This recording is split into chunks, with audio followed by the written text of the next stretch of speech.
Alors je suis Armand Sicot, je suis étudiant en deuxième année à l'école d'ingénieurs Sub Galilée qui se trouve à l'université Paris 13. De mon côté, je suis Victor Sicot, je suis son frère jumeau et depuis 2 ans, on fait le même cursus, donc dans la même université et même école. C'est une école qui nous plaît bien parce qu'il y a une spécialité énergétique et depuis qu'on est très jeune, c'est vraiment ça qui nous passionne.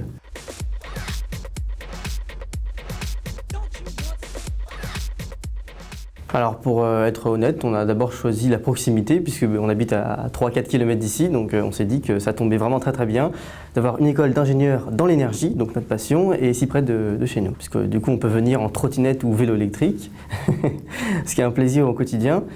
C'est une école aussi qui est à l'intérieur de l'université Paris 13 et donc qui comporte d'excellents professeurs. On a des enseignants qui sont des enseignants-chercheurs qui ne sont donc pas seulement présents pour nous apprendre des choses, mais qui font vraiment de la recherche et qui ont du coup des connaissances vraiment appuyées. Sub Galilée se situe dans une université, dans l'université Paris 13, qui a premièrement l'avantage d'être une université très spacieuse. C'est l'un des campus les plus impressionnants, je pense, qu'on peut retrouver en France, puisque c'est très spacieux, il fait bon vivre, et pourtant on est quand même à proximité de Paris, on a tout à côté.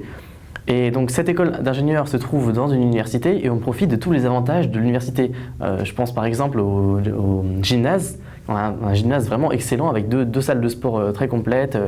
Il y a une salle d'escalade, c'est vraiment un gymnase incroyable et dans lequel on a passé beaucoup de temps. Sinon, on a aussi le restaurant universitaire et on profite de tous les avantages.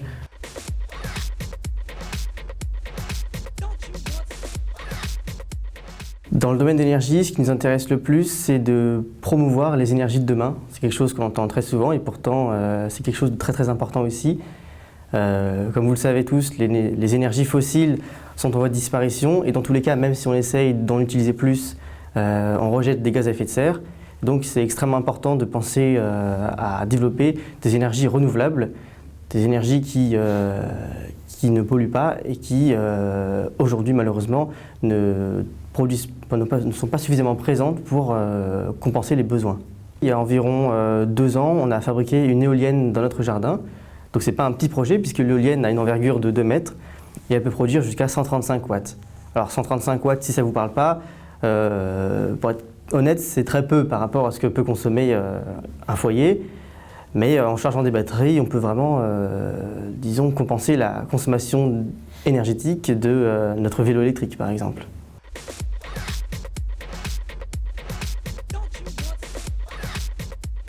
Alors oui, on fait des expériences depuis l'année 2009, on est vraiment passionné par les sciences et donc tous les deux on a développé une véritable passion pour l'énergie et l'électricité et donc on fabrique nous-mêmes des bricolages en rapport avec ces domaines qui sont de plus en plus sophistiqués au fur et à mesure qu'on apprend de nouvelles choses. L'un des premiers dispositifs qu'on a fabriqué, c'est ce qu'on appelle aujourd'hui des batteries externes. Donc c'est une batterie qui permet de charger un téléphone n'importe où. Et on a inventé ça en 2008, ça n'existait pas dans le commerce à l'époque. Et depuis, c'est une création qu'on a développée de nombreuses fois et on s'amusait à présenter des améliorations.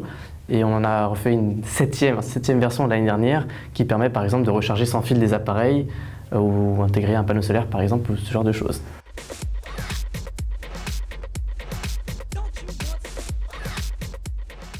Comme depuis qu'on est très jeune, on a toujours été très intéressé par la science. On a voulu présenter des projets parce que tout simplement c'était inné. On avait un besoin toujours de rechercher, de créer des nouveaux projets. Dès qu'on regarde un appareil, on le démonte, on avait envie d'enlever tous les composants et du coup on a fait pas mal de recherches dessus et on a commencé à faire des petits montages, des petits bricolages et on s'est dit que c'était intéressant. Et du coup quand on était tout juste au collège, on a décidé de commencer à faire des vidéos pour expliquer nos projets. Et du coup, par rapport au YouTube Game d'aujourd'hui, on était des pionniers puisqu'on a commencé et c'était vraiment le tout début, c'était juste des vidéos. YouTube était un site très récent. Et on a commencé comme ça à créer des projets et on commençait à avoir un petit public de personnes qui s'intéressaient à ce qu'on faisait. Et ça nous a vraiment motivés, on a toujours continué de faire des nouveaux projets et les gens attendaient des projets et nous, on avait cette envie de toujours créer des nouveaux projets, donc c'était pas une contrainte pour nous. C'est venu naturellement, on a toujours eu cette passion. Alors nos vidéos sont disponibles sur YouTube et elles répondent au nom de Incroyables Expériences, au pluriel. Voilà. Bon, c'est un nom qu'on n'affectionne plus tellement aujourd'hui, on trouve que ça fait un petit peu prétentieux, Mais le problème, c'est que c'est pas facile de changer de nom. On a commencé, on était en 3e, on était un petit peu tout fou. Aujourd'hui, on trouve plus des noms en latin, mais c'est comme ça, on est vraiment plutôt sur un contenu long et de qualité qui ne plaît pas forcément à n'importe qui. Voilà, mais contrairement à d'autres personnes, on ne compte pas vivre de notre activité sur YouTube. Même si on y passe énormément de temps, nos vidéos ne sont pas suffisamment tout public pour qu'on puisse avoir des revenus suffisants. Grâce à YouTube, on est capable de savoir quel est le public qu'on a. Et globalement, ce sont des jeunes qui ont l'âge qu'on avait quand nous on a commencé, entre collège, lycée, voire pas mal de prépa qui cherchent à faire des TIPE, des TPE, ce genre de choses. Et ensuite, il y a une rupture. Il n'y a pas beaucoup de personnes qui nous regardent, qui ont l'âge qu'on a actuellement, la vingtaine, voire après. Par contre, on a à nouveau un public autour de la trentaine, cinquantaine, donc des gens passionnés qui n'en ont pas forcément fait leur vie et qui parfois se posent des questions. Ah, est-ce qu'on peut faire ceci, cela? Et ils vont justement rechercher sur YouTube parce que c'est un outil magnifique. Et à partir de là, ils vont tomber sur nos vidéos et ils vont trouver ça intéressant. Et sinon, il y a aussi pas mal de professeurs qui sont intéressés par ce qu'on fait et qui montrent nos travaux à leurs élèves. Et ça, c'est un très très grand plaisir quand on reçoit des commentaires de profs, collège, lycée et même parfois prépa qui qui nous demandent par exemple s'ils peuvent diffuser nos vidéos en cours. Évidemment, on répond oui, il n'y a pas de doute, c'est même l'objectif.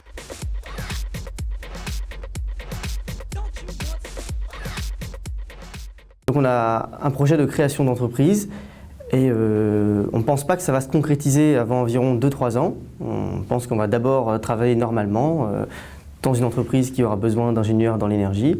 Et puis on utilisera nos temps libres, en plus des vidéos qu'on continuera à faire, pour réfléchir à un projet d'entreprise et puis monter ça à deux. Donc on a été contacté par l'incubateur de l'Université Paris 13. Pour l'instant, on leur a fait comprendre que le projet n'était pas assez mature et qu'on voulait d'abord finir nos études. Mais très clairement, si jamais dans l'avenir, dans 2 ou 3 ans, on a besoin de créer une entreprise, on ne va pas hésiter à se rediriger vers l'université qui nous a appris tant de choses et donc pouvoir créer notre entreprise à l'aide de l'incubateur.